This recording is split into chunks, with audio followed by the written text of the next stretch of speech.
Okay. We are,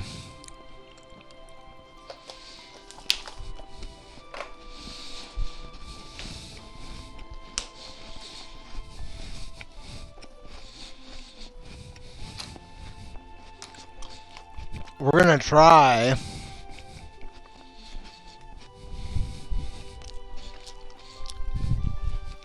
and see if we can do a single segment run here.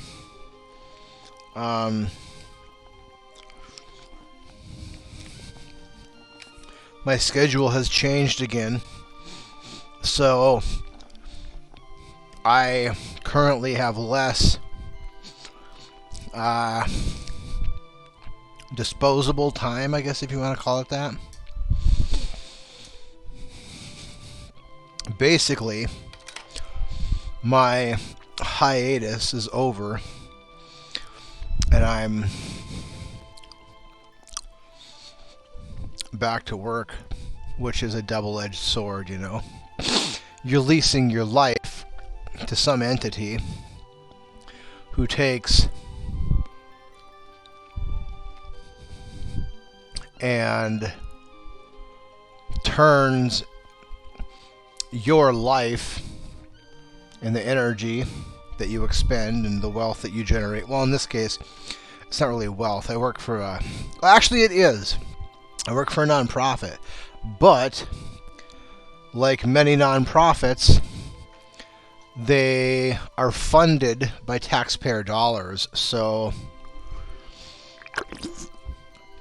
or at least, I don't know, it depends on the nonprofit, you know. Not all nonprofits are created equally. Some of them are funded by tax dollars, others are not. But,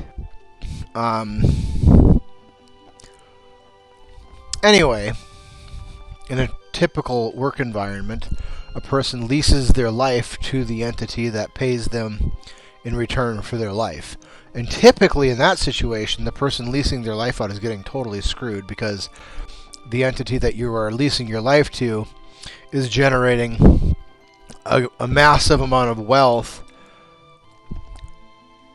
that they share only a very small percentage with you. So, like, let's say, for example, you generate $100 worth of wealth, and they give you $5 in return.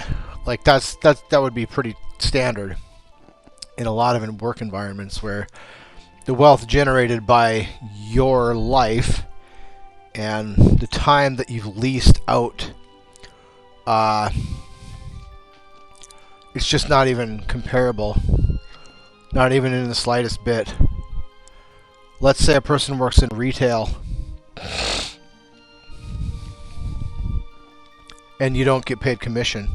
Now, I haven't spent much time in the retail world, but there are a lot of people that work in retail.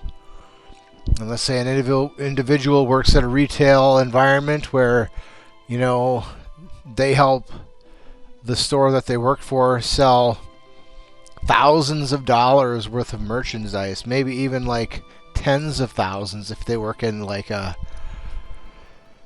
place that sells really expensive stuff, like high-end electronics, for example, or building materials, things where a contractor can come in and drop 50 grand worth of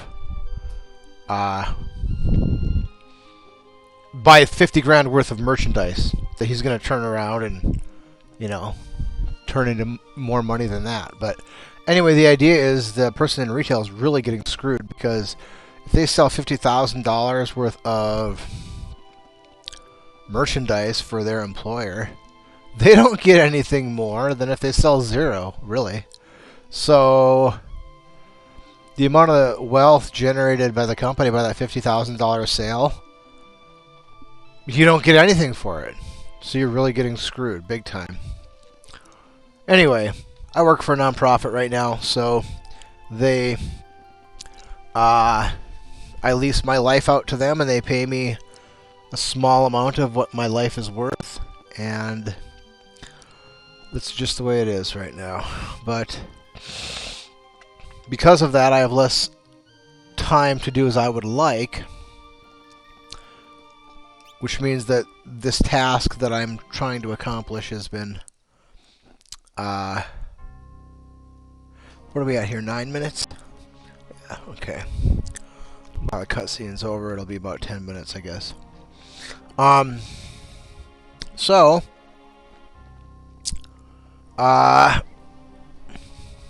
yeah. So I have less time to work on this goal that I've set for myself. Right now I have weekends off, but starting in October, I will have Fridays off, and then I'll have Fridays off, and then every other weekend. But at least Friday's off every week, so that's not the worst thing ever. As far as rotating weekends, I guess weekends are not that busy there.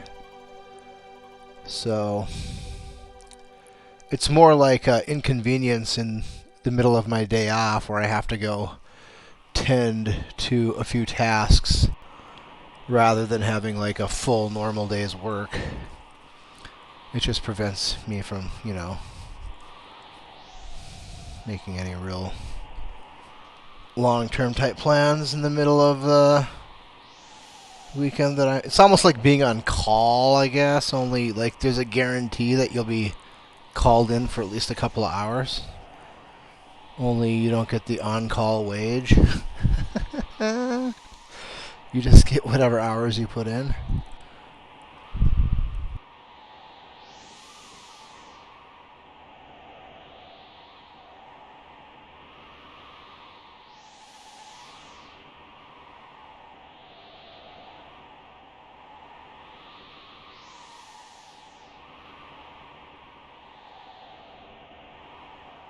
Alright, so what we're going to try and do here is a single segment run.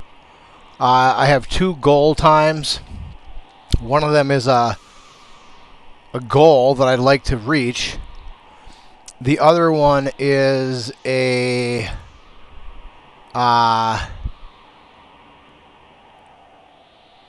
goal that should be achievable. I don't think the odds of me completing this successfully are very high on this particular attempt. I haven't played for, I don't even remember, maybe a week. I really don't remember the last time I was on.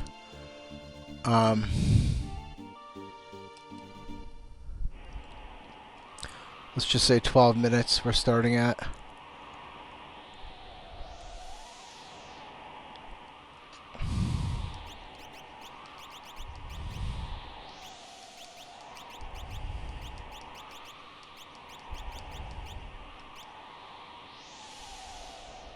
Crap.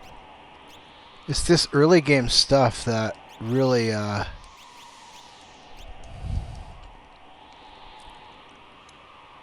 will, you know, pay off at the end. Because the late game stuff is, I mean, it's just gonna be, there's gonna be stuff that's kind of slow, you know, that's just the way it is. But this early game stuff is like the best place for me to try and shave those times down, because there's not really much in the way of deviation on these early segments. Just kind of is what it is. I mean, you can get, you know, some time saves with, like, you know, quick kill on Welk and stuff like that, but I'm not trying to do any kind of like world record or anything like super crazy. Like I say, I have 2 goals, target times, right? The one target time is well, the target time is to do this in under 7 hours. So 6 hours and 59 minutes is perfectly fine. The realistic goal time is under 8 hours, which is, I can't see any real good reason why I shouldn't be able to do that. And I'm talking about real time, not in-game time. Like, in-game time, you know, if I was just going for in-game time, that would be a whole different story. But I'm going for a single segment run here.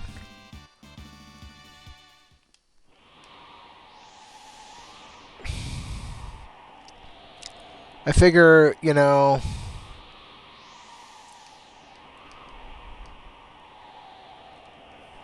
it's really just a matter of time. I do have something kind of up in the air as far as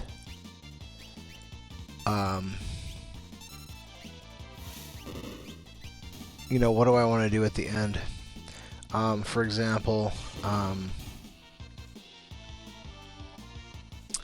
have not decided what I want to do about am I going to get the ice shield or not? So the thing is, like, on average, it would probably be better to get the ice shield because on tier 3, then that's one person that will survive, one more person that will survive, that I don't have to revive with the Phoenix down and stuff like that. I mean, I can go with, like, hope that Merton never gets used, but you know, we're going with statistical probability that, yeah, Merton's going to get used, and it's going to get used multiple times. Sure, you know, I could get super lucky and it just doesn't happen, but that's not... The odds do not dictate that that is a likely scenario.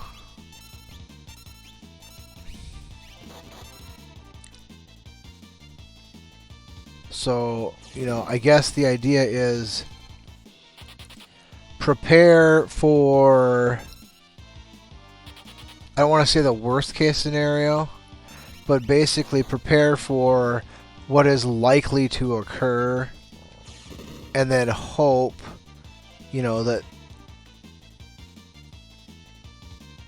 the best case scenario plays out. Now, the best case scenario is never going to play out every time. That's just not going to happen. There are going to be times where, you know, shit will happen. Hopefully, though, it's not like a massive shitstorm that, you know, we're going to hope that massive shitstorms don't happen.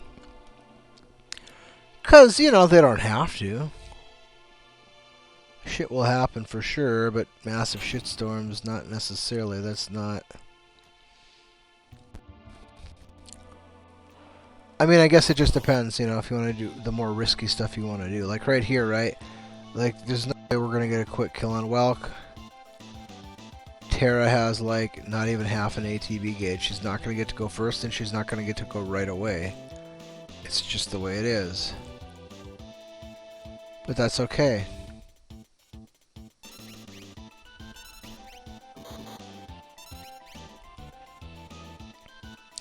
I probably wouldn't go for a quick kill anyway, unless it was like, you know, I just don't envision myself setting goals that are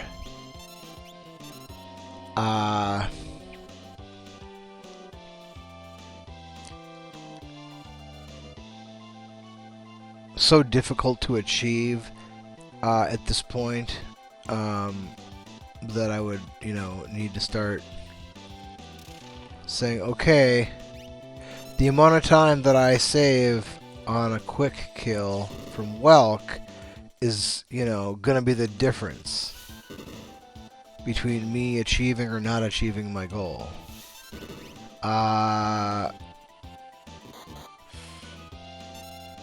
If I was gonna dedicate...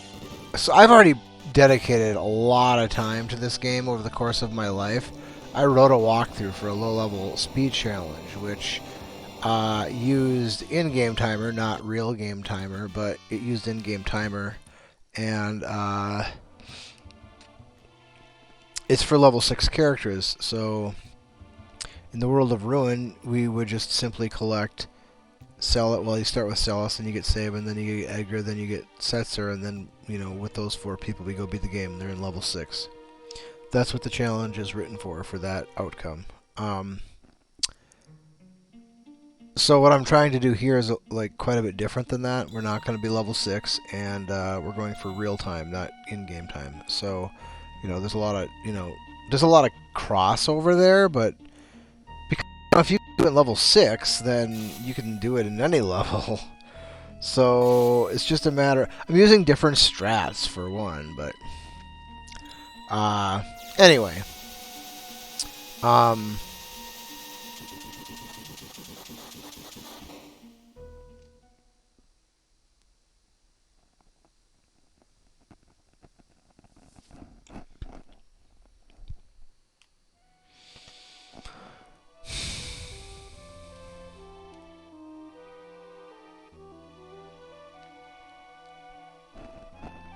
Anyway, I've got a lot of time invested in this game over the course of my life, and I'm pretty familiar with the game.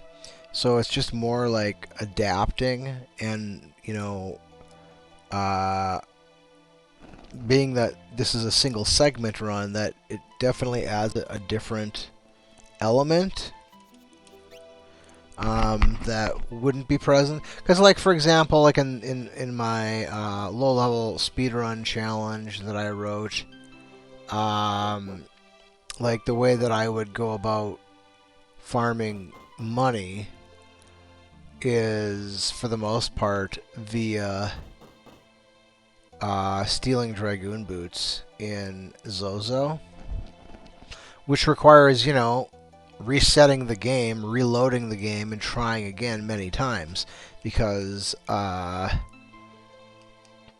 Dragoon boots are a rare steal, so you have to not only get a successful steal, but a rare steal and a successful attempt at the same time on the first attempt.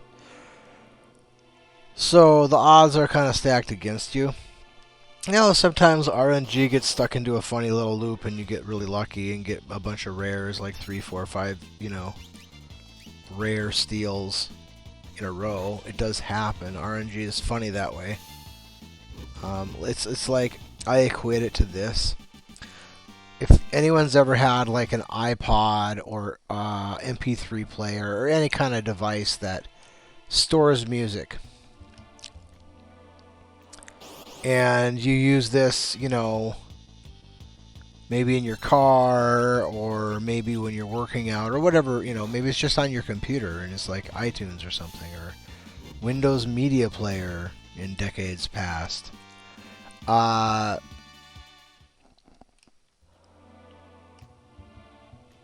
Anyone who had used those,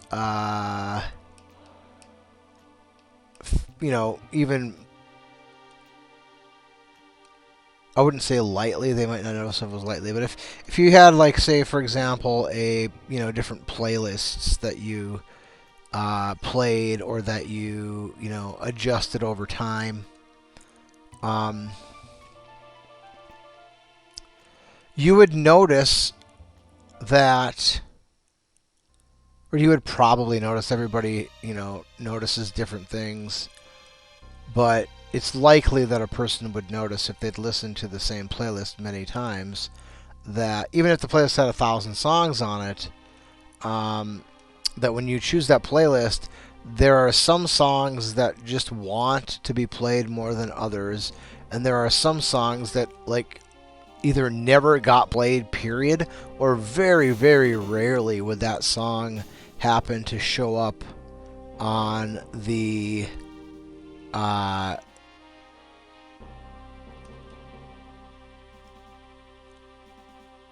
on the shuffled playlist or whatever, right? But if you just select the entire catalog or the entire library and select shuffle, even if the entire library is the exact same 1,000 songs as your playlist, you would notice that those songs that want to get played and those songs that seem to not want to get played aren't the same anymore. It's the exact same catalog.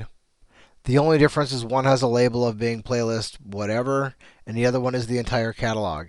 And the random number generator that determines what songs get played when the whole library is shuffled versus what songs get played when the playlist gets shuffled, for some reason that RNG is different. And RNG is funny like that. I don't know how to explain it. I guess maybe if I, knew about coding and stuff like that, then maybe I would have a better understanding of how and why that stuff works. I just know I have anecdotal evidence that points me to conclusions that I have, a large enough sample size to know are accurate.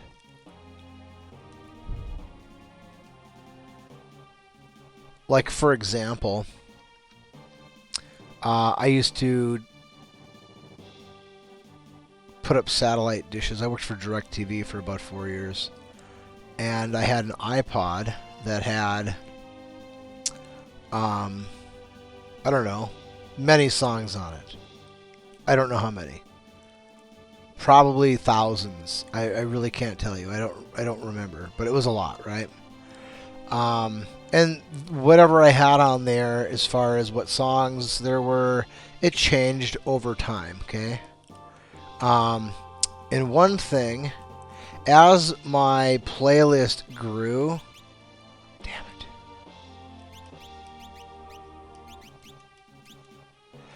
As my playlist grew, the size or the free space in the iPod began to shrink, okay? So when I first started using it, I would have like, my playlist and then, more songs that weren't on the playlist. But as my playlist grew, I just didn't have room for the other songs. So towards the end, the only songs that were on the iPod were the playlist. It was just the playlist, right? But in the process of putting the playlist on the iPod, those songs are also viewed as being the entire library of songs on the iPod. And one thing that, at least with the iPod that I was using, I live in the upper Midwest, and when it gets really, really, really cold outside, I would have to, when I get into my work vehicle, I'd have to take that iPod and warm it up a little bit before the audio system would be able to recognize it, because iPods require they require a little bit of power from the battery before they'll power up or connect to anything. So even though there was technically power running to the battery because it was plugged in, the battery was so cold that it just, I would have to warm it up just a little bit. It just wouldn't take too long. But anyway, so in the summertime, for example, the iPod would just, I turned the vehicle on, iPod would connect, and it would just continue playing the playlist where it was last at, right in the middle of a song. Doesn't matter, it'll just continue playing right where it was. But in the wintertime, since the iPod rather, had to basically power cycle before it would come back on again, what would happen there would be, I wouldn't always be paying attention, and when it got warm enough, it would just automatically connect, right? Well, when it did that, it wouldn't automatically connect and then go to my playlist. It would automatically connect and just go to the entire catalog that was on the iPod, which was technically the same as the playlist, because that's all that was on there at that time. So what's kind of weird is that it would retain the setting of shuffle. That didn't go away. But if the iPod was shuffling the entire library versus shuffling the playlist, which was identical, there was no difference in the number of songs or the songs were identical, okay? Same. Let's just, to make it easy, let's just say the same 1,000 songs, even though it was more than 1,000. It was a couple thousand, I'm pretty sure. But after drive, because I would put in tens of thousands of miles over a window of time, or over the time that I worked there was hundreds of thousands. I drove hundreds of thousands of miles over the roughly 4 years that I worked there, right? So when you put that many miles on and you're listening to, even if it's a long playlist, right? You start to have, you've heard these songs a lot, right? Even if they're really good songs, you start to notice patterns and stuff. And certain songs play more frequently than other songs, okay? But I noticed that the songs that played more frequently than others, or less frequently than others, when I had my playlist selected, those songs were different. They were different than the songs that would play more or less frequently when the entire catalog was selected. I noticed this mainly because there were songs that either I never heard, or it was very rare that they would show up on when my playlist was selected and put on random. Because the reason that I noticed it is because I hadn't heard these songs for so long. But when I would have the playlist selected, they just hardly would ever play. But when the whole catalog was selected, which was identical, as I say, those rare played songs would then play. Which I never really fully understood how that works and why that was that way, but it just was. And honestly, after a while, during that time, I never really listened to. Well, I listened to like sports talk radio in the past because I don't know how many years back I started primarily listening to video game music, and then I would have like some Pink Floyd mixed in there or some music that I thought was good. But for the most part, I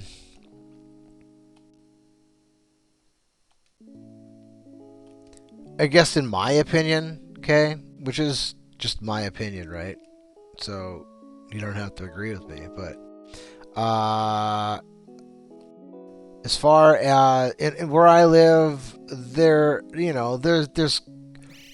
a fairly decent size of playlists, or not playlists, of radio stations to choose from.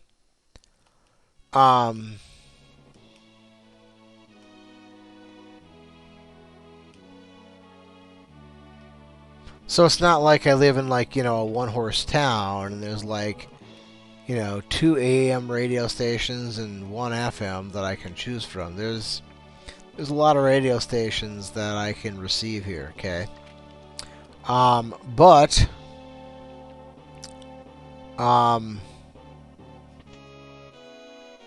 for my taste, it's all crap. Ironically, the one station that, well, there's like an oldie station that's okay. They do play some good songs, but it's like the same 100 good songs. It's not quite that bad, but it's stuff from like the 50s and 60s, maybe a little bit into the 70s, but it's top 40. It's top 40 is what it is. Stuff that was high on the charts in its era, right? And then every now and again they'll mix in some other stuff too. But you can only listen to, I love Pink Floyd, right? I don't need to listen to Money, 5,000 times. It's a good song. It's a great song. But you know what I'm trying to say here, I think. So the one station that actually does have and for my personal taste, I prefer music with no lyrics. I think that instrumental stuff is way better than stuff that has lyrics, generally speaking. Some songs with lyrics are pretty awesome, but if your music is good enough where it doesn't need any kind of lyrics to enhance the music, to maybe increase the emotion attached to the music, whatever it might be, right? That's one of the reasons why I like Pink Floyd so much, is they have so much instrumental stuff that doesn't need any kind of words to prop up the music. That's the thing, like, you listen to a lot of music, especially more modern music, and if you remove all the words, there's really nothing there to listen to. Like, there's nothing there. It's like the same 10 seconds of audio just put in a loop for like 2 minutes, and that's the song. I'm exaggerating a little bit, but honestly, it's not much different than what I just said. That's what you get with, top 40. And it doesn't even matter if it's the Beatles, who, did make some pretty awesome music. A lot of their stuff is just, I don't know. Did I say we started at 12 minutes? So we're at 35 minus 12. So 25, 23. So we're at about 23 and a half minutes here.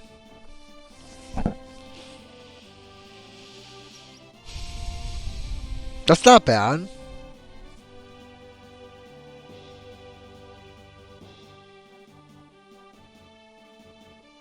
I mean, it's probably not great, but it's not like shit, straight shit anyway. I don't know. It's probably I don't have like timer stuff up, so like I'm not a professional speedrunner. You know what I mean? Like I just like to play challenges, and like I'd like to believe that I don't suck at this game, so I can kind of do some things that are maybe in the same universe as like what speedrunners do, but I don't have, if I ever became independently wealthy and I didn't have to work for a living and I could just do whatever I wanted whenever I wanted, maybe I would dedicate because I do kind of have a perfectionist there is a strong perfectionist tendency to my personality.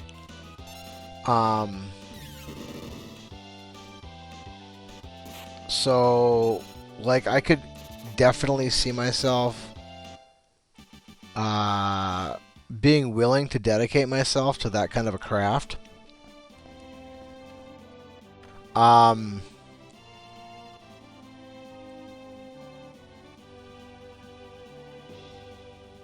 If I was going to pick a game to get really good at, like speedrunner caliber good, I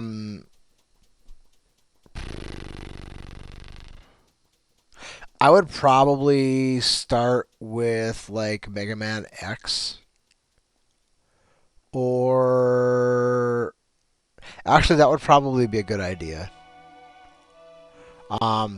If I could get good at Mega Man X, then maybe I could attempt to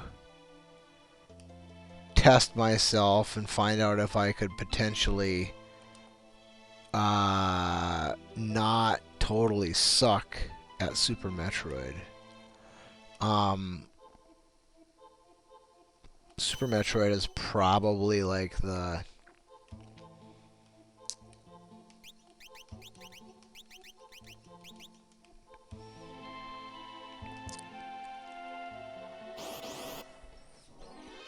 ultimate speedrunning game.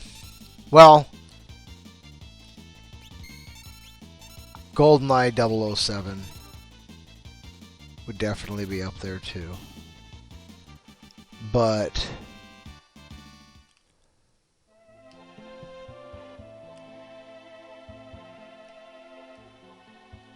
Super Metroid. I mean, it's okay. So Super Metroid has built into it a metric for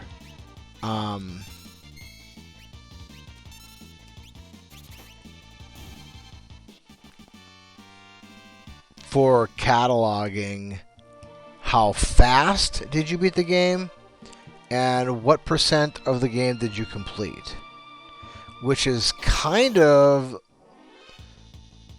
the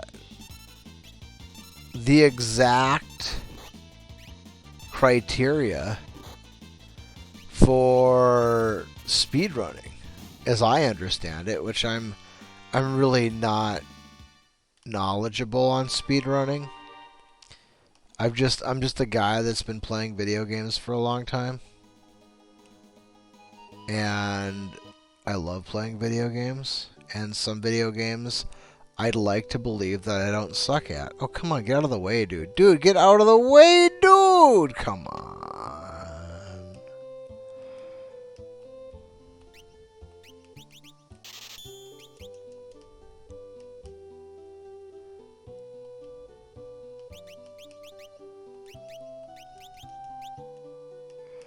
So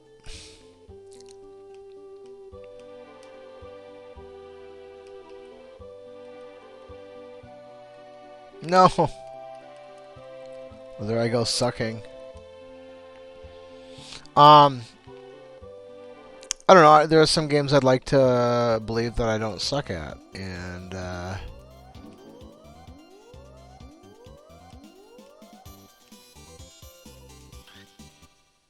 anyway, I just like to play challenges. I'm not like any kind of like.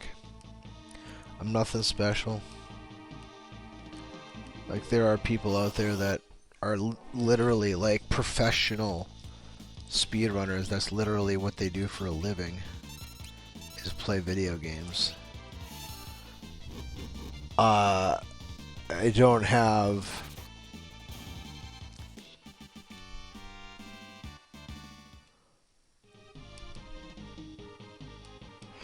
I don't know. I can't really say that I don't have the ability to do that. Well, I don't, because I'm not. I don't have the financial freedom to be able to pursue that.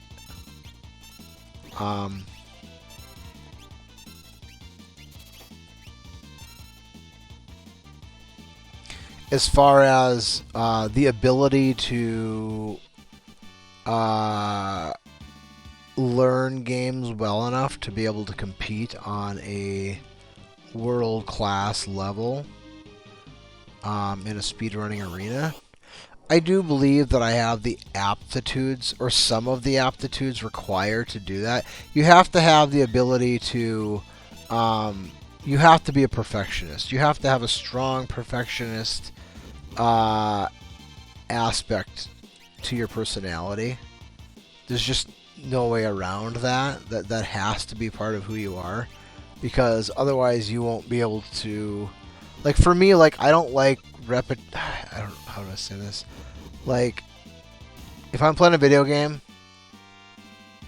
I don't want to replay a segment that I've already beat. Like, I hate that shit. But at the same time, if I'm working towards a goal and I'm getting better at what it is that I'm striving to get better at, then I'm okay with it, because I feel like I'm gaining something, I'm learning something, I'm growing in some way, shape, or form. So then it's okay. Like, if I'm shaving time off of something, then I'm getting better at it, and so I'm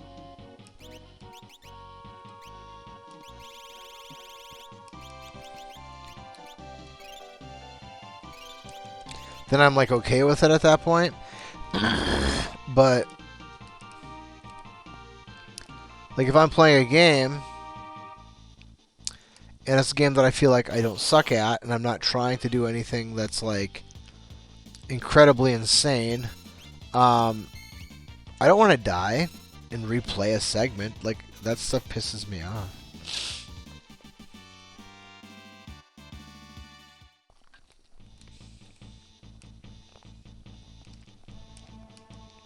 But like I say, if I'm like improving, getting better at something, then I'm okay with it. Like, I mentioned GoldenEye 007 earlier, mainly because that was one of the first games where like speedrunning was actually integrated into the game. There were... Crap. I don't know if I... Wait, no, she should be able to cast Antidote.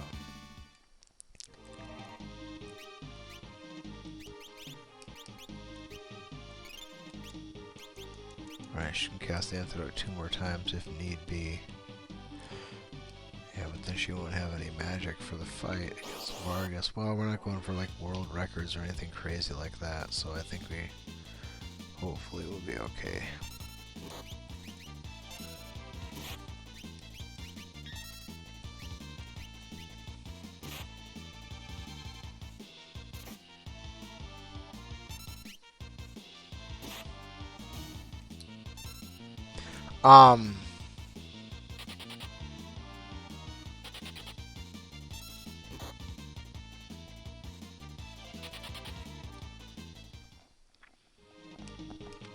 So there were like, they called them cheat game, where if you were able to accomplish these tasks,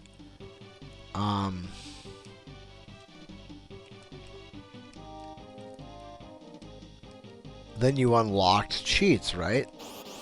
Which you could then use in either the multiplayer or the campaign part of the game. Come on. Like infinite ammo or whatever it might be, right? Like certain weapons you could unlock, all sorts of different things, right? Invincibility, all sorts of stuff. And some of them were pretty easy to unlock, and some of them were really quite challenging. Like one of them that stands out to me, mainly because it was the last one that I ever accomplished, and 2, because I actually made a video on how to do it. Which is the facility in under 2 minutes and 5 seconds. The video that I made was probably the single easiest way to do it.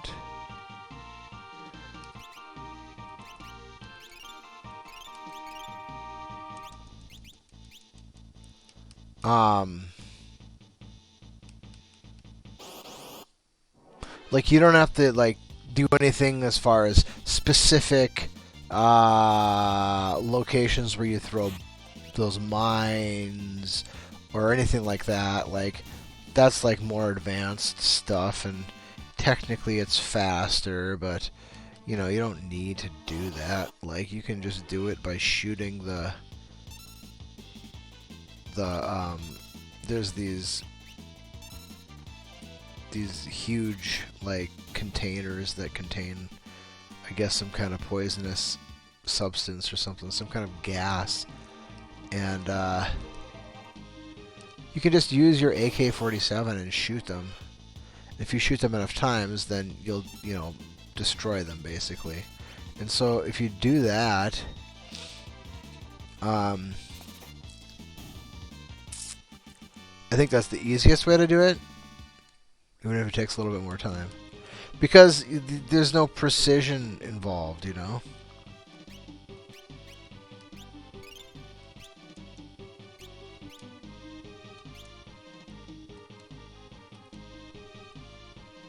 Anyway, I made a video on how to unlock that cheat.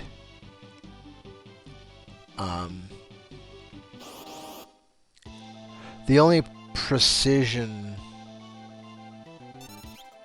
deal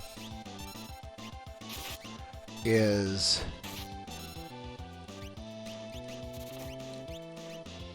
a placement of a mine at the beginning of the level. So I don't know if any of you have any idea what this level looks like, but it's the level that you start in like a ventilation system up above the bathroom. And when you enter the level, you walk through this ventilation system, and then when you drop down into the level, you're dropping down in a bathroom stall. And then you exit the bathroom to the left and go down some stairs. And then at the bottom of the stairs, there is, in front of you there's a door, but to your right there are like some like boxes or crates or something. So there is a precision throw. It doesn't have to be super exact. Like, it's not a high precision shot. You just have to hit one of the boxes, right? So the box is not like a tiny little, it's not like it's a single pixel or anything. It's a pretty big target. But you're running and you're moving while you do it. So, there is the possibility that you could hit the wrong spot. So I throw a bomb on one of the boxes as I'm running past it. And after I move a certain distance away from the boxes, I trigger the detonation. And then what that does then is it... crap. What that does then is... Well, I got a crit. It blows up the boxes, but the act of the boxes blowing up triggers a...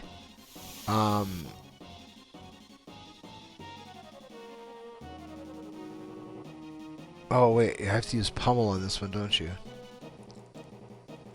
Boy, I'm just killing myself here with this time. Just wasting all this time. What a bunch of shit. It's like 2 minutes, probably. Anyway, there are, I don't remember, 3 or 4 guards in that room behind the door. And normally you need a key to get in that room, but if you, if the guards become alerted to your presence, they will open the door and come seek you out. Well, by throwing the bomb on this one particular box and then detonating the bomb or the mine, what happens is that explosion will actually penetrate the wall and the door. Maybe not the... I guess I don't know if it goes to the door or the wall or how that works, but it will kill some of the guards. I think one of the guards will survive, but the guard, maybe 2, I think it's only 1, but the guard that survives the explosion will still open the door. And so you go around the corner, you kill this one guard that does have a key card, and then you take his key card, and the door is already open for you. Now, I guess sometimes, I don't really remember. It's been a while since I did it, so I don't really remember all the details. But basically the idea, at least in my video, because I remember the video how it went.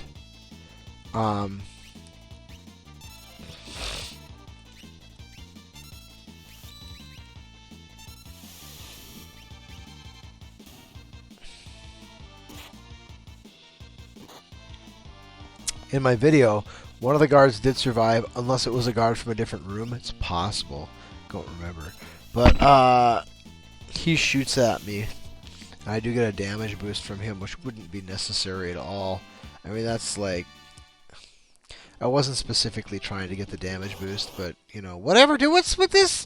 Give me this garbage, dude. I mean, it probably saved 30 seconds, right? I wasn't going for a world record. I was just going for a tutorial. So anyway, you go around the corner, you get the key card, you go back where you came from, and you go into the door that would have been locked.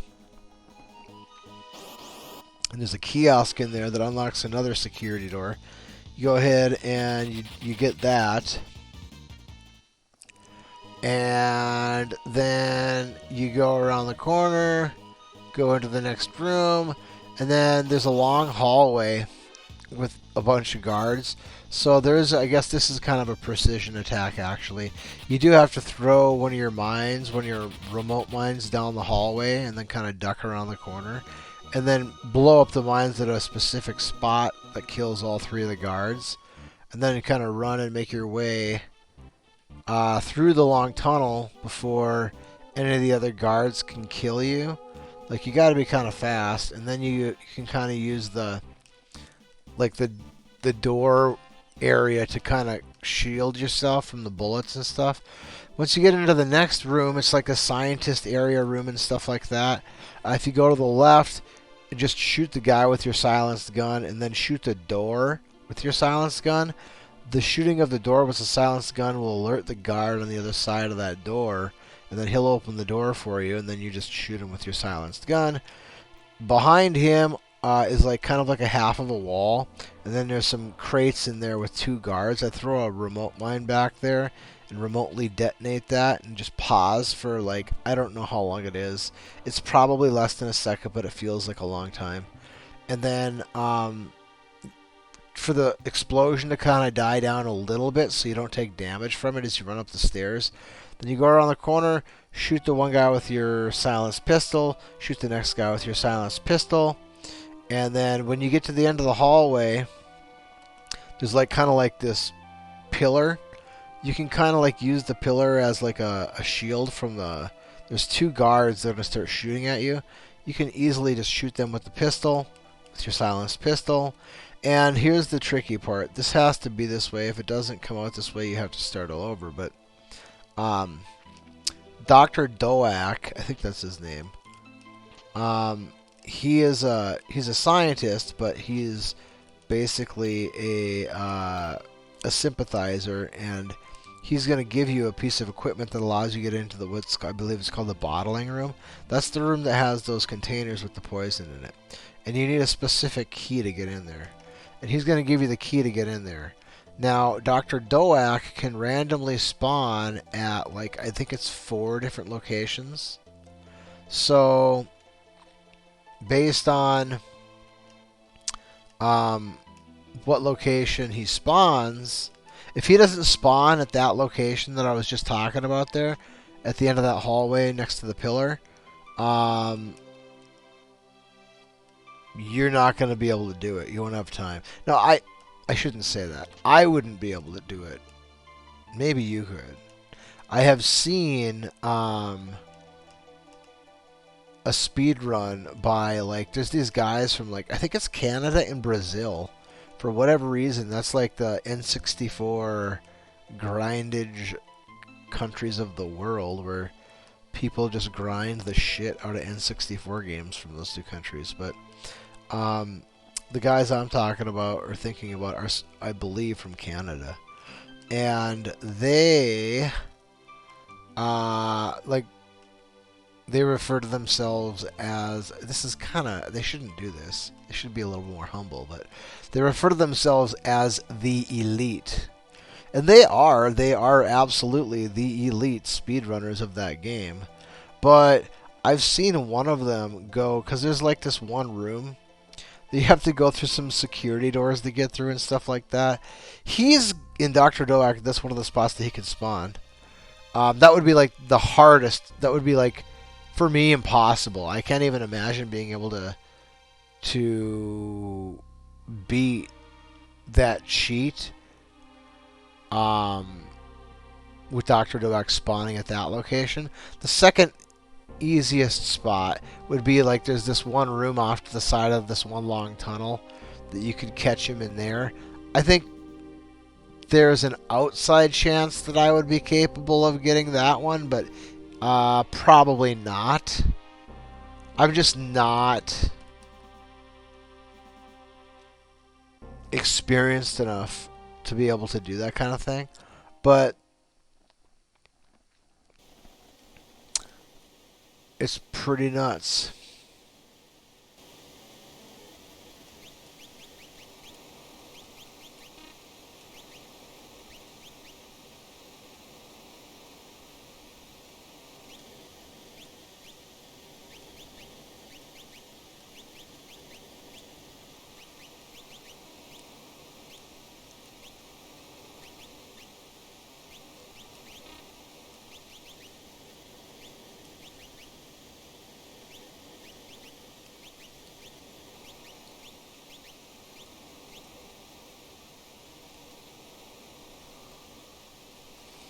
Anyway, I've seen somebody meet Dr. Doak. I saw a video once of a guy, one of these elite guys, as they refer to themselves as. He went to that room and he was able to. Why the hell did I not change Saban's location? That was so dumb of me. Come on, Bannon, get moving, bro.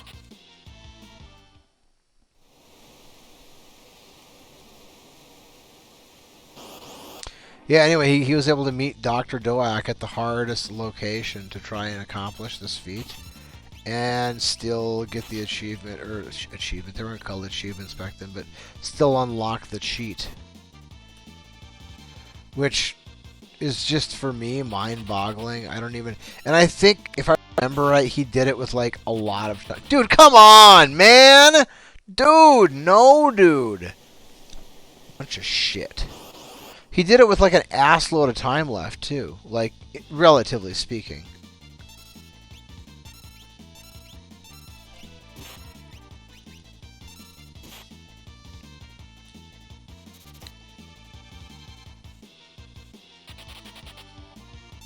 Bannon?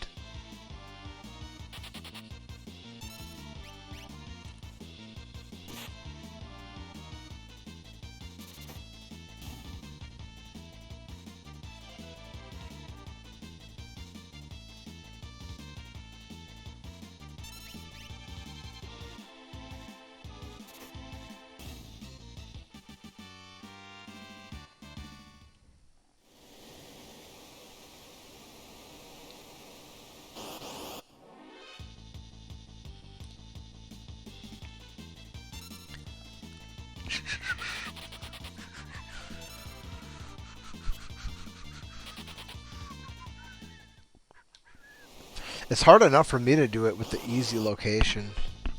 I mean, I kind of gotta be, I wouldn't say I have to be perfect, but I gotta be good and quick. Or I won't be able to get it even on the easy spot. Now, I don't have to be perfect, and that's why I made the video the way I did, because there isn't really... Basically, all you really have to do is, one, you just have to not suck. And then, in addition to not sucking, all you really have to do is just have the Dr. Doak spawn be at the best spot. If you do that, then you're pretty much good. Or you should be good.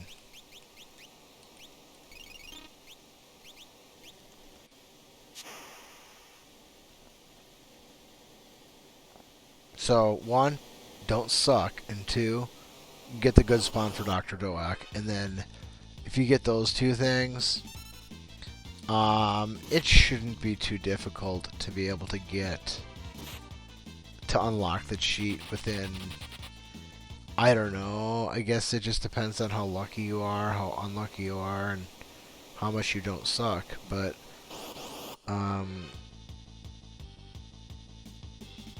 a dozen times, if you don't suck, and, because you have to rely on RNG, right? So, I mean, technically, you could try 100 times and not get Dr. Doak to show up, right? That's the hardest part, is, you know, Dr. Doak not being at the right spot. So, if you try a dozen times, you know, you should probably get Dr. Doak to show up, I don't know, at least a couple times, right? Hopefully. Once, at least, really, hopefully. I mean, there is no guarantee. You know, you could... That's the problem. That's the biggest problem. You could be having the best run you've ever had and be, like, ahead of your best time by a lot, and then Dr. Doak isn't there. So, you know, you know, it can be frustrating.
Garbage.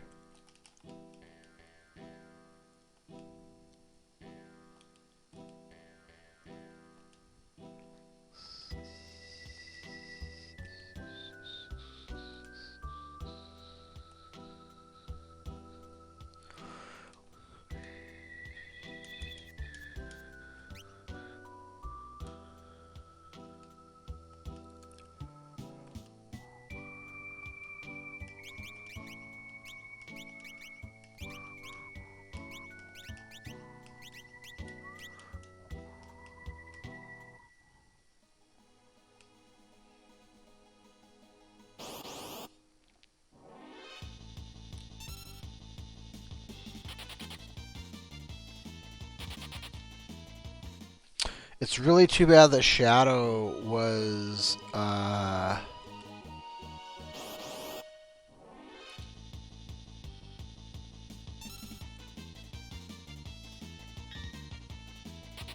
like if they were to have used Shadow for the segments of the game that Locke has used, for example. So basically, you know, you start the game and it's Terra and Shadow instead of Terra and Locke. But gave Shadow the steal command as part of his arsenal. That would probably make him too good.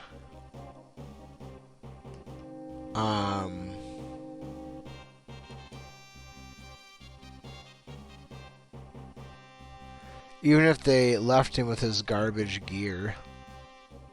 I shouldn't say garbage, it's just that he can't equip any of the good endgame stuff, so. In order to make him... I guess I'm always looking at things from a level 6 perspective, right? I mean, if you have enough hit points, then, you know, whatever.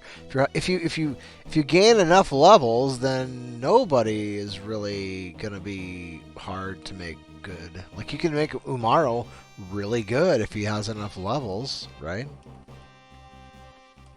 I mean, if you have Umaro on level 50, he's probably pretty strong. If you have Umaro on level 75, he can probably take on the world. Right? I mean... So, I mean, but if you're in level 6... You know...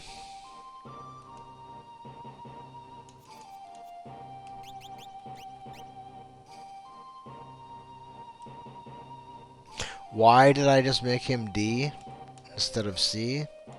Well, because I call him Doma. I've called him Doma for a long time.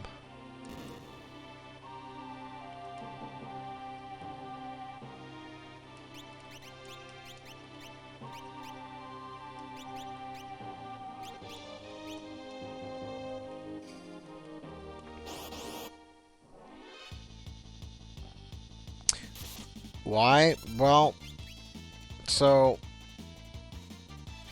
I've heard people call him Kane. I've heard people call him Cayenne. I've heard people call him Cyan. I've heard people call him lots of different names. And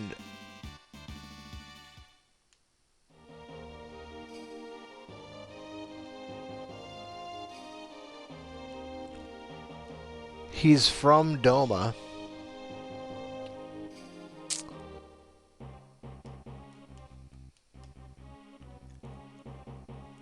So I just pretty much call him Doma.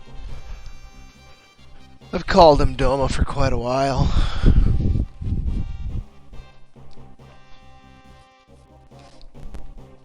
He's another one of those characters that, you know, he did have a lot of promise. You know, he looks like he could be so good. But he sucks. I heard that in the Pixel Remaster version of the game, there's no charge time. There's no ATB gauge version of a charge for him to build up his sword tech, which would make him a little bit better. Granted, if you have the game set to wait, it doesn't really cost you any time to let that thing charge, I don't believe, because you're in a sub-menu. So I think, anyway, I could be wrong about that, but if you have the game set to wait, crap. My timing was wrong there. Cost me quite a bit of time. Damn it. I forgot there was the secondary.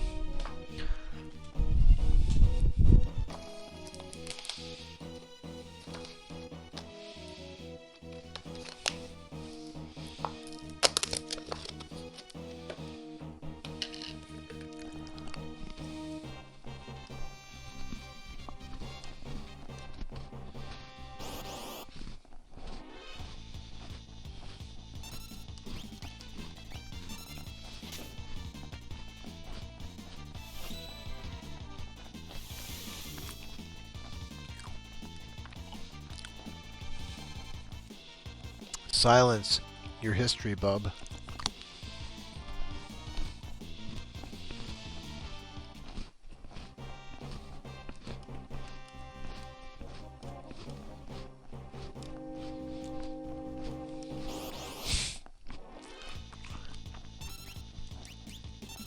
Do I look like a waiter? What a toad.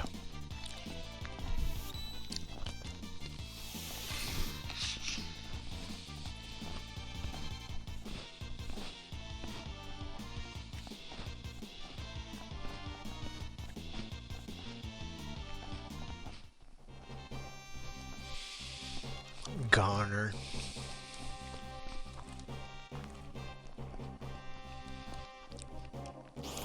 I wonder how many times the word goner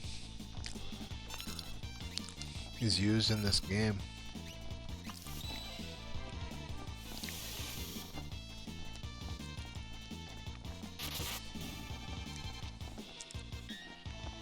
Come on.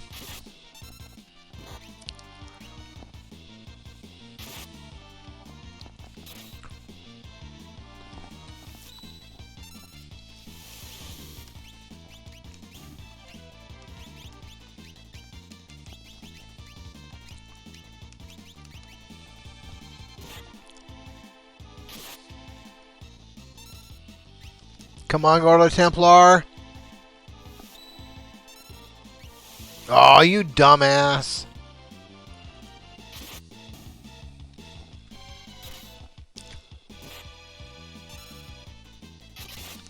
Would have been nice if we could have got a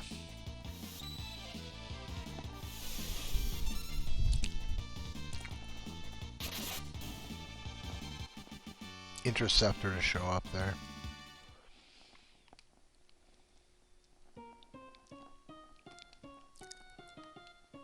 What a psycho.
I'm not really sure why they had to add this subplot.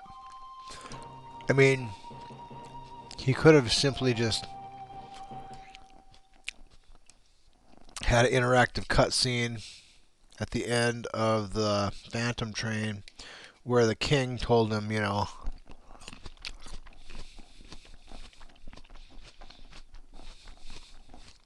take care of the kingdom, you are the new king, something like that.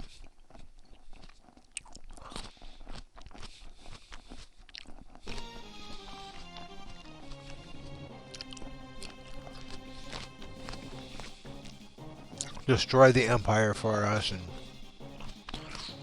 blah blah blah. I don't know why they had to make it so sad.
There we go.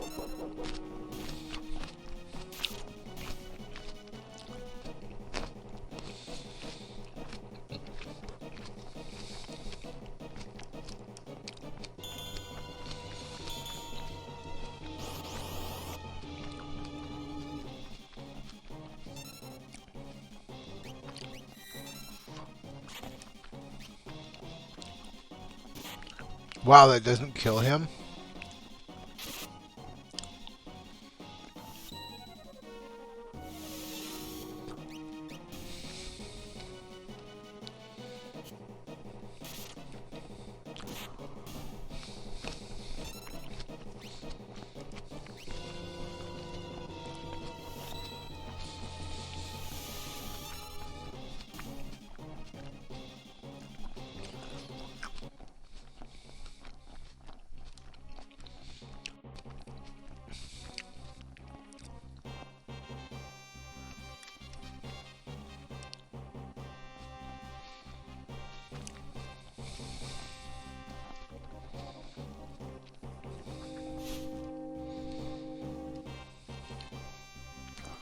How might these abominations be manipulated?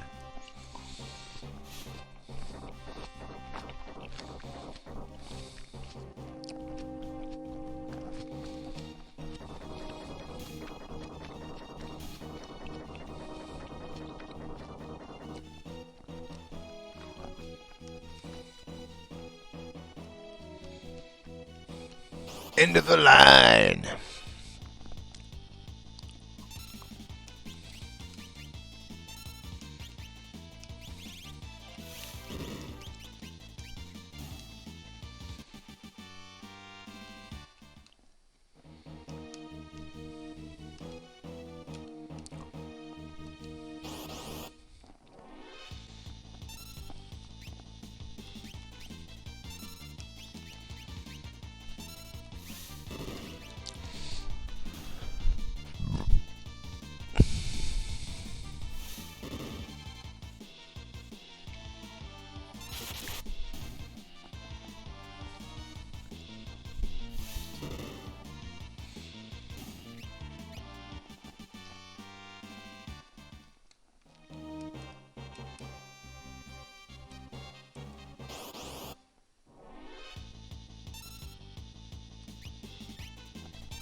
Come on, Doma.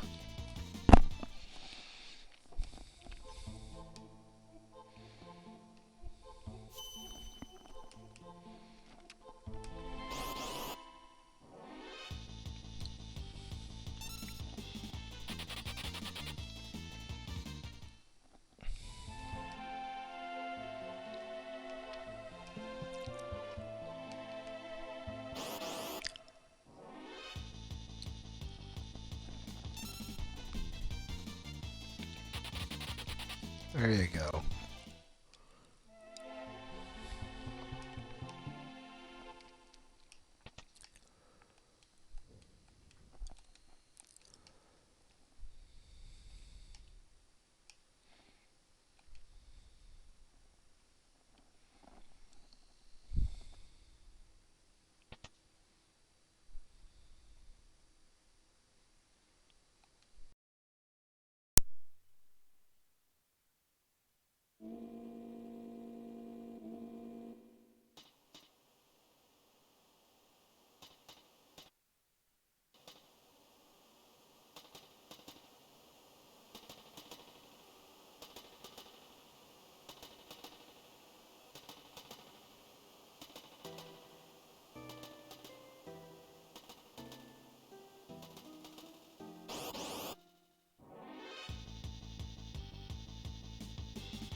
What the hell causes that?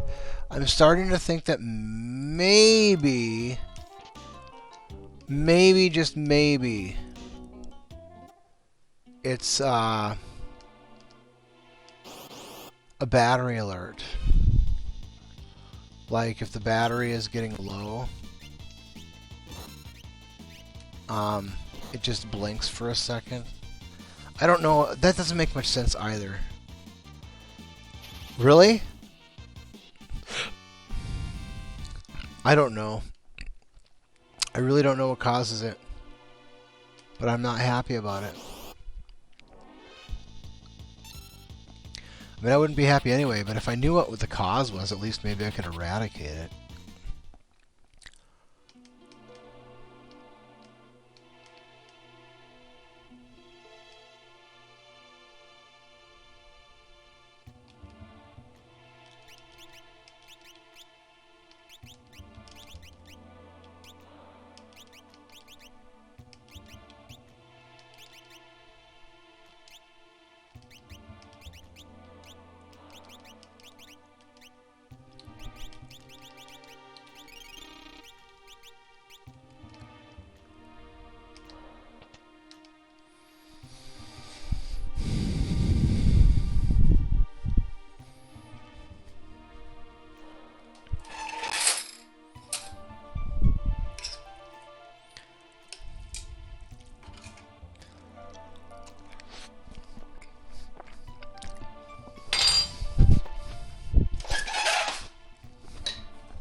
Well,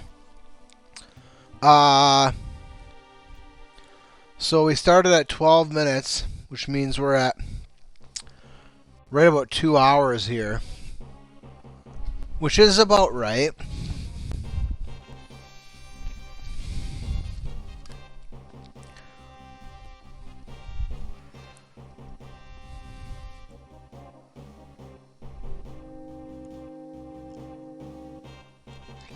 I feel like this segment of the game, like beginning of game through the battle against Kefka here,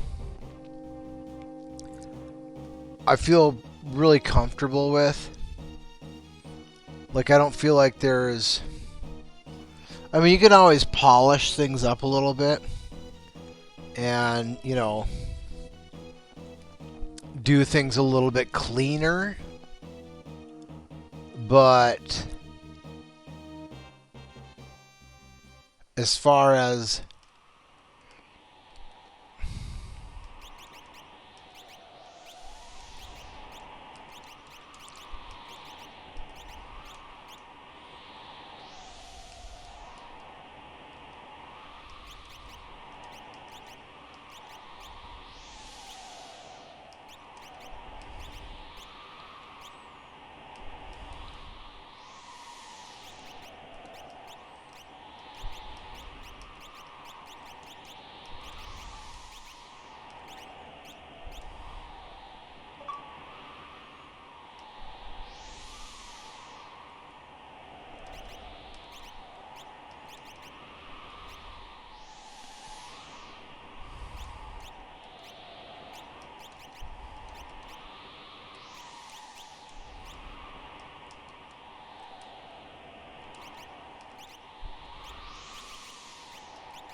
Yeah, let's just go ahead and save it.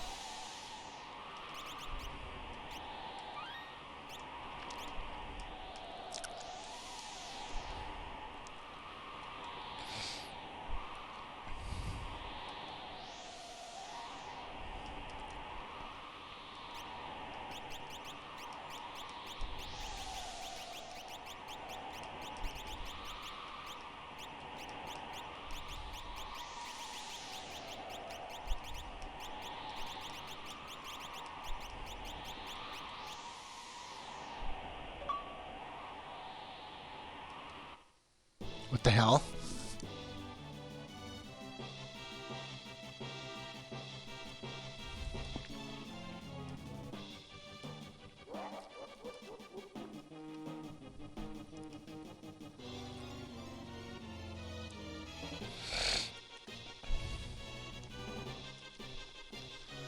All right.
I think he started to show signs of that same thing about 2 years ago. Um, the photograph that they've been using for him in fantasy football on ESPN for the last couple of years shows exactly the thing that I think you're talking about.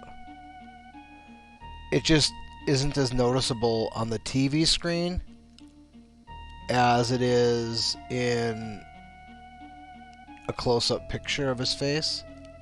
But yeah, it's been slowly happening the last few years, but that's to be expected. He is getting older, and you're probably right. His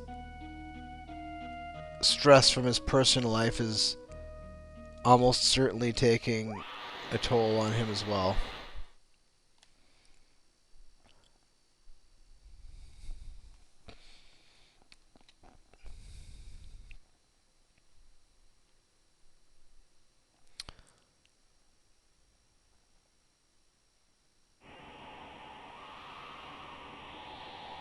So, what was it, an hour and 56, I think, at the save, which is not bad. Not bad. I'm pretty comfortable with that segment of the run, though. That's not the spot that is potentially an issue. I think the last thing I did, last time I ran this or attempted this, the spot that I screwed up was I forgot to equip Celis right before the Ifrit Shiva battle, and that proved it to not work out very well.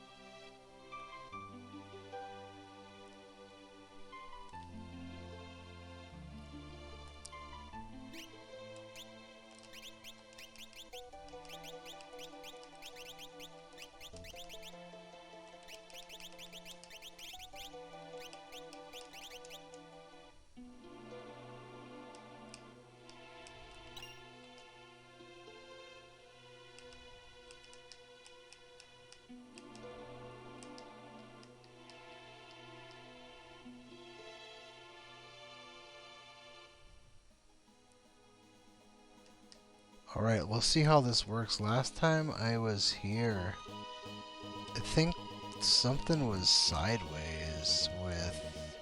I don't know. I'm not sure what happened.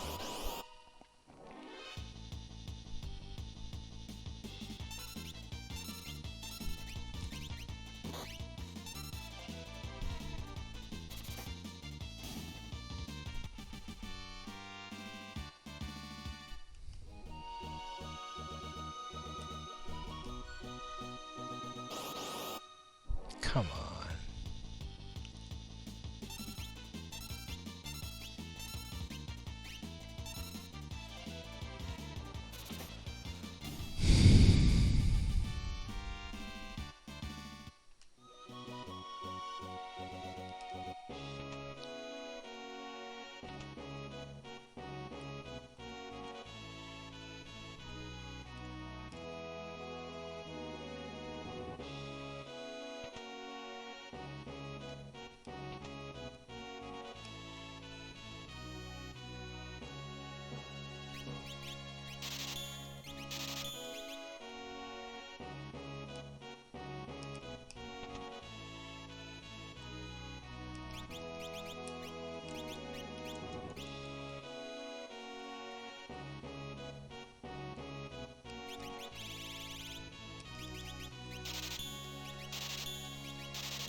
I hope I didn't forget anything.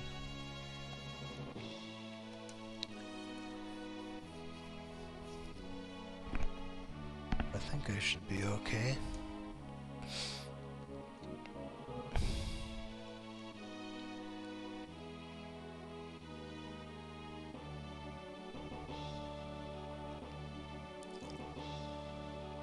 We'll see.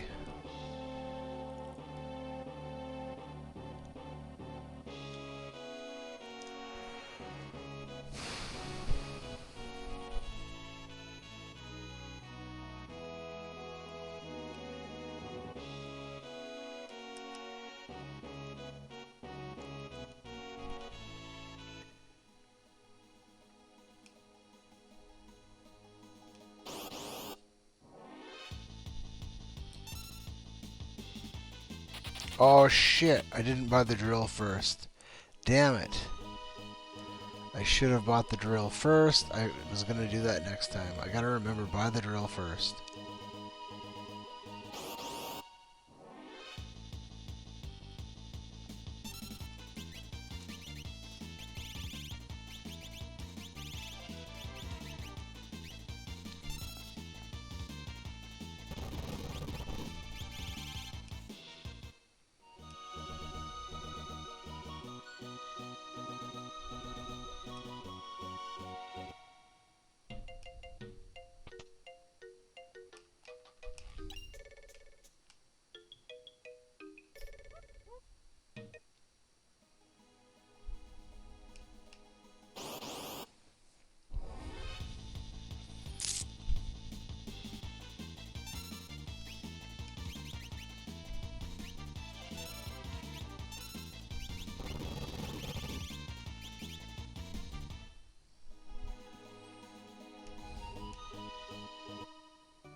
What the hell was I going to just do there?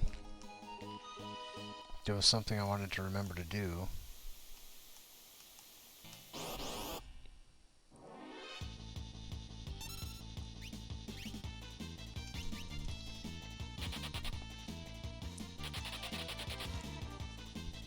I was daydreaming while I was riding on the Chocobo there.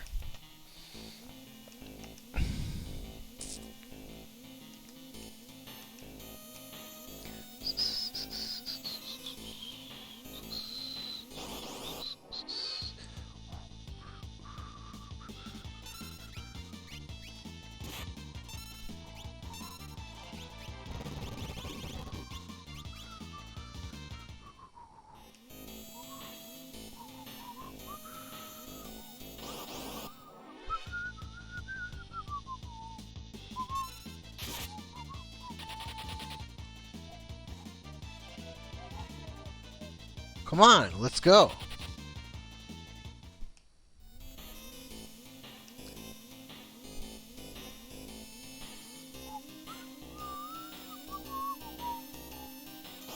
Come on.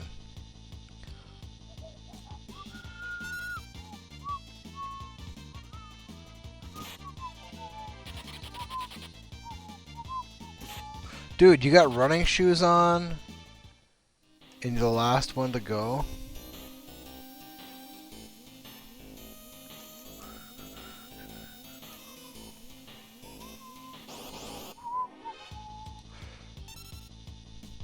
There we go. I always liked the Zozo Town theme.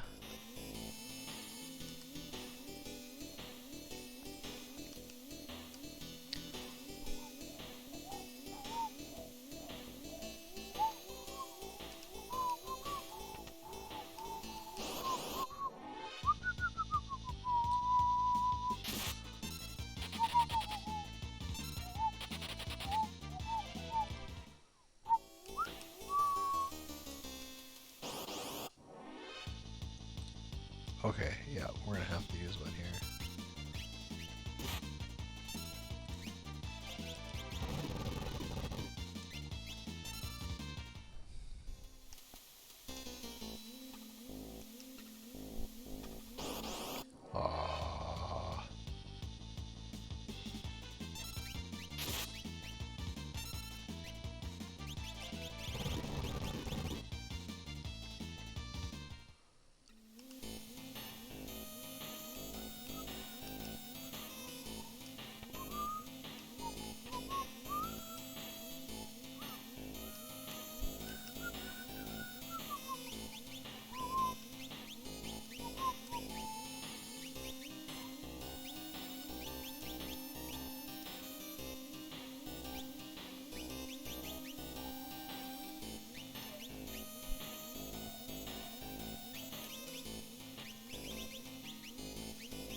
forgot to buy the drill first. I'm gonna have to do that. Gotta remember to get the drill first.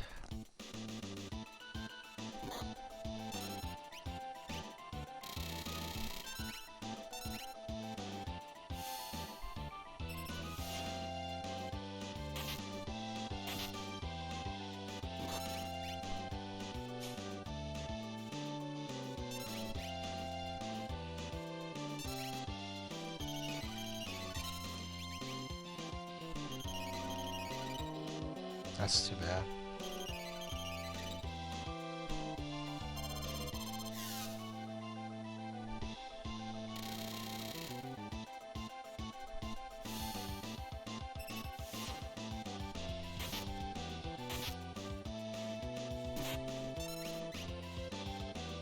I don't know how to do it. Really?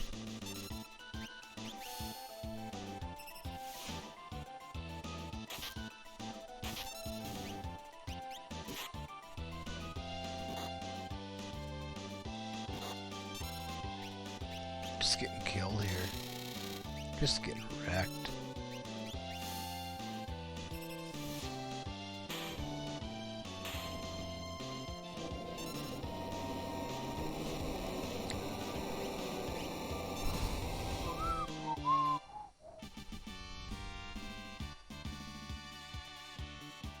Headband.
Oh my word.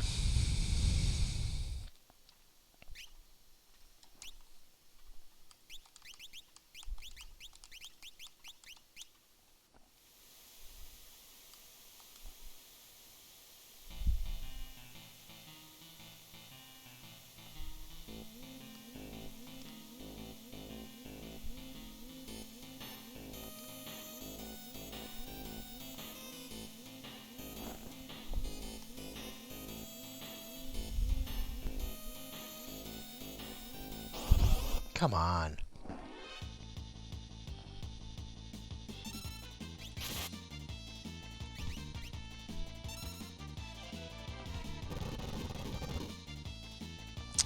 I'm running low on smoke bombs.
Oh, come on!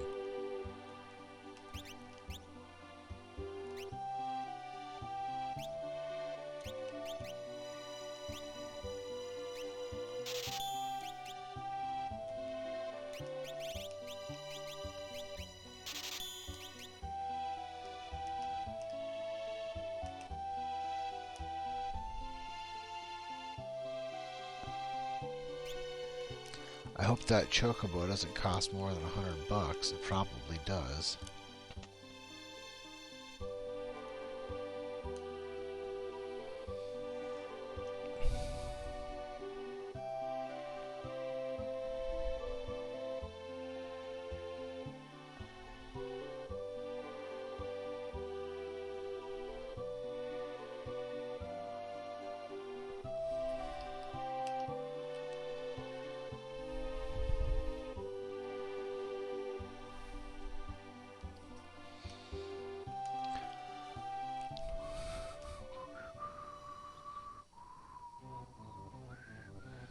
What, were you born on a farm?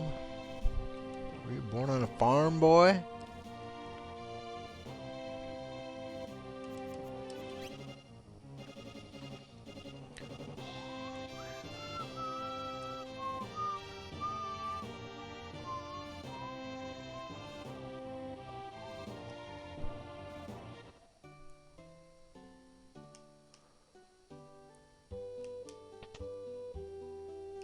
Oh, what am I doing?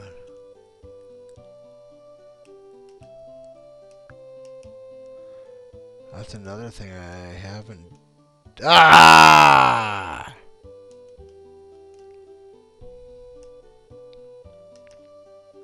I think it's up, up, right, right.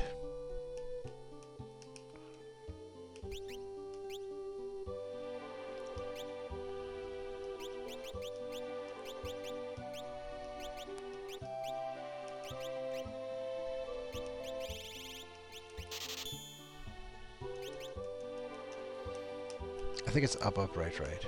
Or maybe it's up, up, left, right.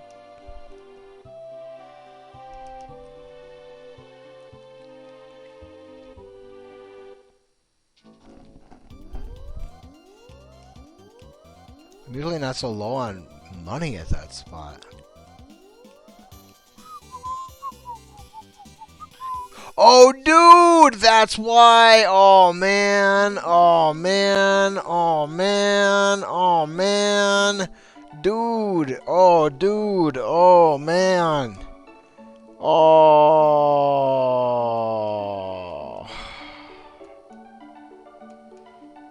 Dude!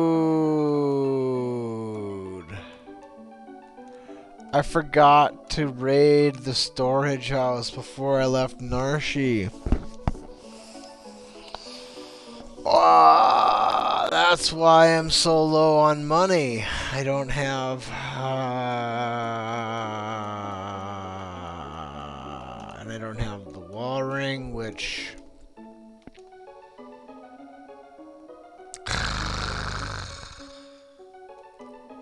Well, we'll find out how big of a difference that makes.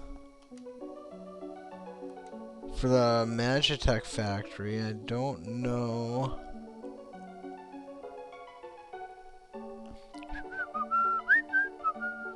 Boy, she seems pretty pissy right there.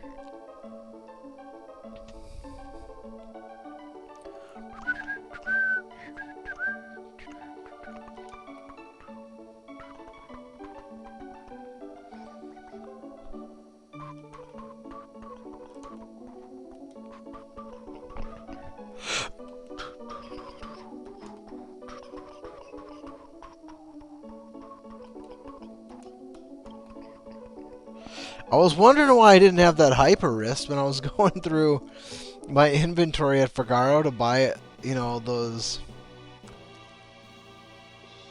Phoenix Down and stuff. I was like, should there be a hyper wrist here? Durr. Durr, durr, durr, durr, durr, durr, durr, durr, durr. What a bunch of shit. You know, I don't know if that's a... That might be a deal breaker. I might not have... Yeah, I really don't know.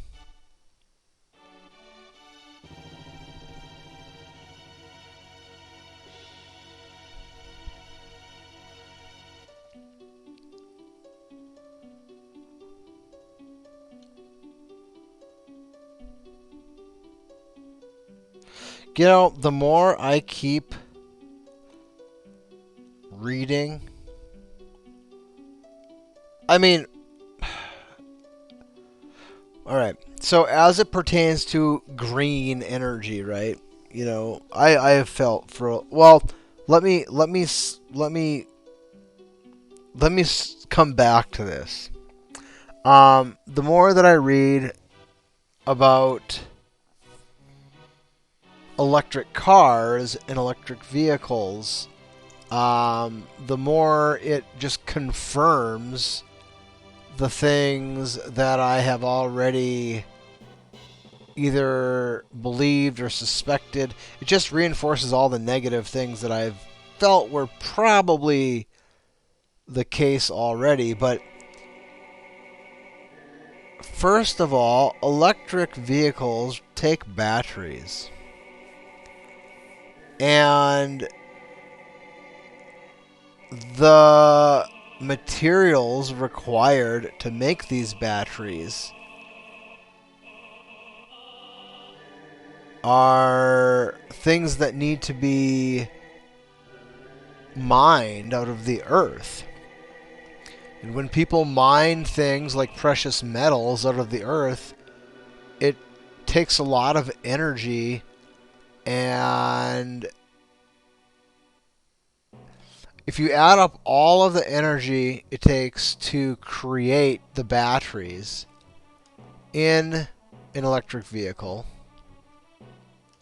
and the pollution, if that's a thing that you're concerned about, which probably is the case if you own an electric vehicle, you're probably thinking, oh, I'm doing good for the environment. Because otherwise, you know, why are you doing it? Unless you just like the quietness of the vehicle. I guess they are pretty quiet from what I hear. But if you add up all of the pollution and energy required to harvest the materials needed to make batteries for the electric vehicle, and then all of the energy and pollution required to build the batteries for the electric vehicle out of the raw materials, and then after you add up all of the pollution and energy required to produce the energy, the electricity, that ultimately goes from the power grid into the batteries in the car to allow the car to be mobile, it's greater, the pollution factor and the energy consumed is more than, like, for example, like a Toyota Corolla, right? Because the Toyota Corolla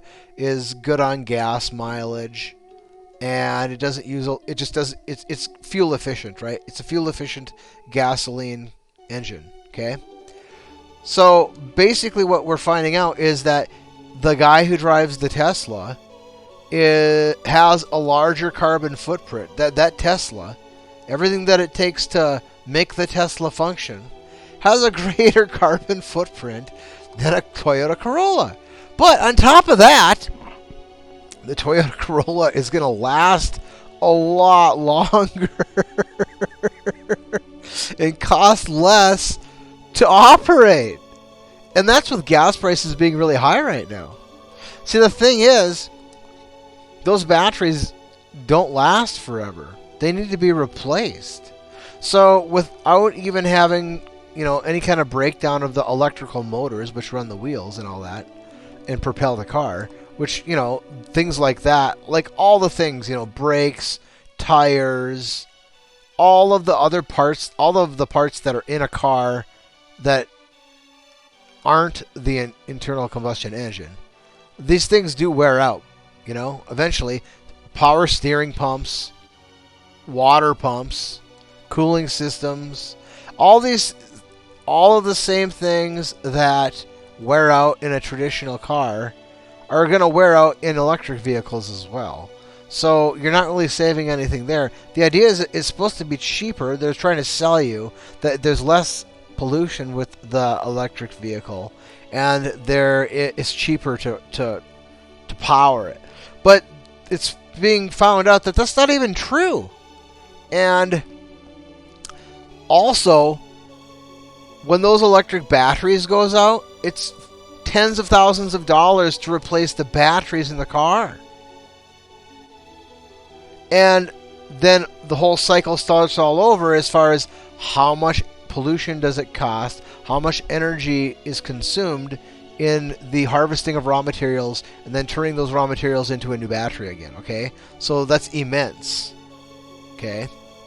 And then on top of that, what do you do with the old battery? Recycling of batteries, like the ones used in electric vehicles, that's an extremely labor-intensive, energy-intensive, and pollution-intensive type of a undertaking. It's not like the cranking battery that a person might have, or that person does have, in a normal car, right? Everybody's got a battery in their car that allows the car to start, right? And those batteries are actually pretty easy to recycle. What they do is they put them in a gigantic shredder, and that shreds the plastic, the acid, the lead.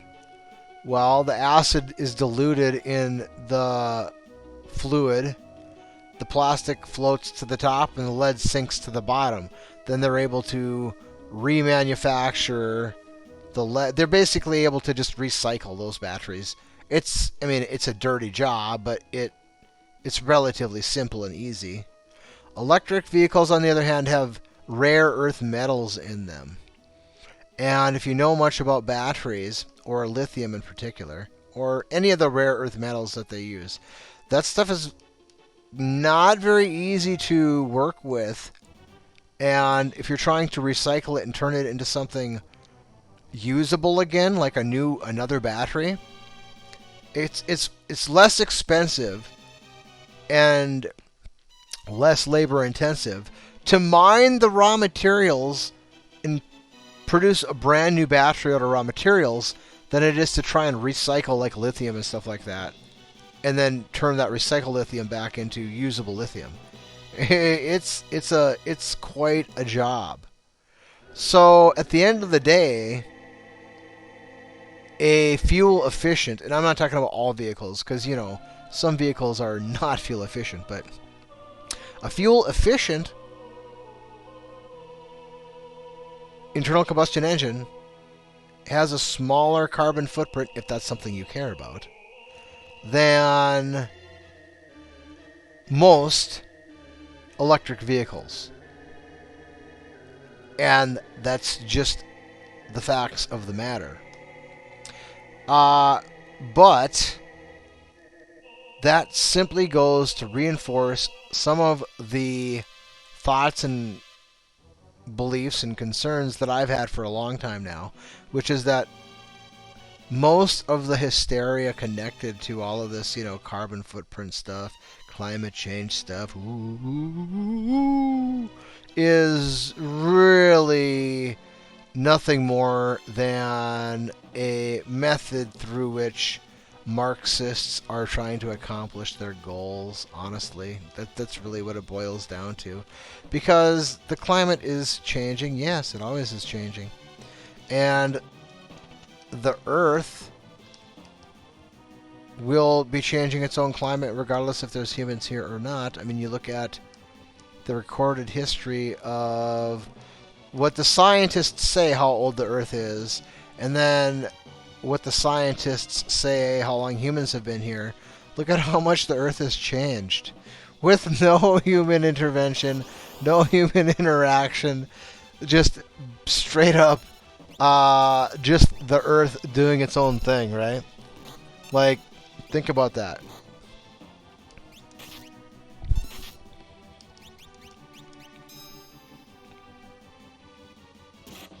What? Oh, I didn't change the shit over. Dang it.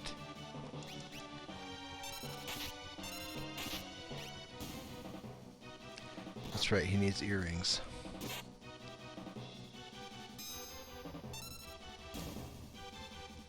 Or at least a hero ring and an earring.